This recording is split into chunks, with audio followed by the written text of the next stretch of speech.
murakaza neza. Iyi ni Wisdom TV. Abagore benshi, abakobwa bifuza kuba bamenya niba batwite bagendeye ku bimenyetso bigaragara inyuma y'igihe runaka bakoze imibonano mpuzabitsina. Ese waba utwite? Niki cyatuma se ukeka ko waba utwite? Dore ibimenyetso 5 nabakusanyirije. Wowe mukobwa, nawe mugore, dore ibimenyetso bizakubwira ko waba utwite na mbere yo guhura na muganga. Ikimenyetso cya mbere: kugira iseseme no kuruka. Iki ni ikimenyetso kizakwereka ko tayari ushobora kuba utwite. Uzatangirana iseseme gake gake, nuko nyuma yaho habe haza no kuruka. Iseseme, noze cyangwa morning sickness rero ikaba ari n'ikimenyetso ko hari amahirwe yuko iyo nda itazavamo. Abashakashatsi bagaragaje ko abagore bagize iki kimenyetso mu nyigo yakozwe bari bafite amahirwe yo kudakuramo inda ugeranyije n'abandi babuze iki kimenyetso mu gihembwe cya mbere cyo gutwita. Bavuga ko iyi seseme yabituruka mu kwiyongera kw'imisemburo. Imisemburo rero ya estrogene na za progesterone. Kugabanyuka kw'isukari mu maraso ni bimwe mu mpamvu ziri rusange ku bagore. Nubona iki kimenyetso rero uzihutire kujya kwa muganga kuko ushobora kuba utwite. Ikimenyetso cya kabiri: kwihagarika inshuro nyinshi. Nyuma yo gutwita rero uzakenera kujya kwihagarika inshuro nyinshi ku mpamvu z'uko iyo utwite impyiko zitangira gukora cyane. Ibi rero ni ibisanzwe igihe utwite, ntuzabigireho ikibazo keretse wenda habayeho izindi mpamvu zishamikiye ku ma infection mu bice biyobora inkari cyangwa se imiyoboro. Uku gushaka kwihagarika cyane rero ni kimwe mu bimenyetso cyatuma ukeka ko utwite. Ababyeyi batwite bafite kino kibazo bakaba babyuka mu ijoro inshuro nyinshi. Inama nuko mutajya munywa amazi menshi mbere yo kujya kuryama.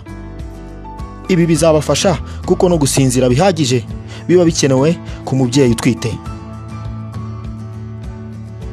Ikimenyetso cya gatatu: kubabara umutwe. Aha rero kuribwa cyangwa se kubabara umutwe ni ikindi kimenyetso gishobora kukwereka cyangwa se gishobora kwereka umukobwa cyangwa umugore ko atwite. Mu gihembwe cya mbere rero cyo gutwita imisemburo ya estrogene na progesterone iba yiyongereye.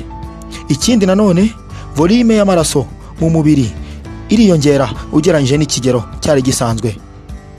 Ibi ni bimwe mu bizatera ubu buribwe bw'umutwe. Nubona iki kimenyetso uzihutire kujya kwa muganga kuko ushobora kuba utwite. Aha ndakugira inama yo kunywa amazi kandi mu gihe wumva ubabara umutwe. Ububabare buzagabanyuka.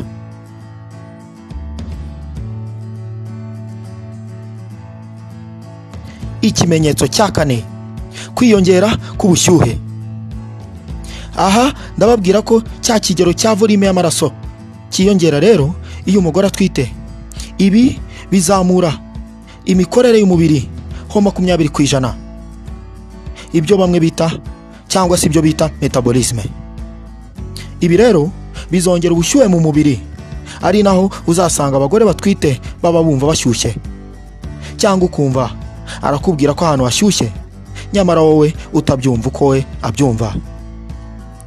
Ubushyuhe bw'umubiri rero uziyongeraho 0.8. Izi ni degrees Celsius. Bibutse ko ubushyuhe busanzwe bw'umubiri muzima ari degrees Celsius 37.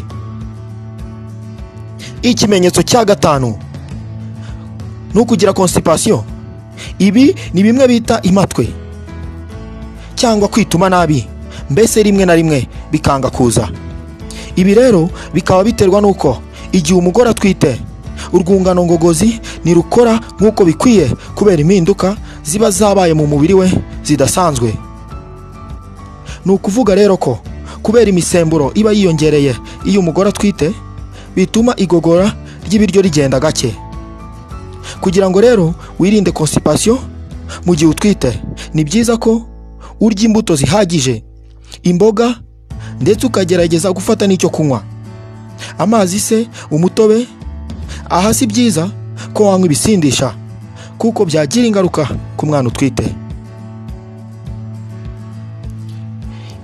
Ibi mbabwiye rero ni ibimenyetso bizatuma ukeka ko utwite, ariko sibyo bizakwereka ko waba utwite.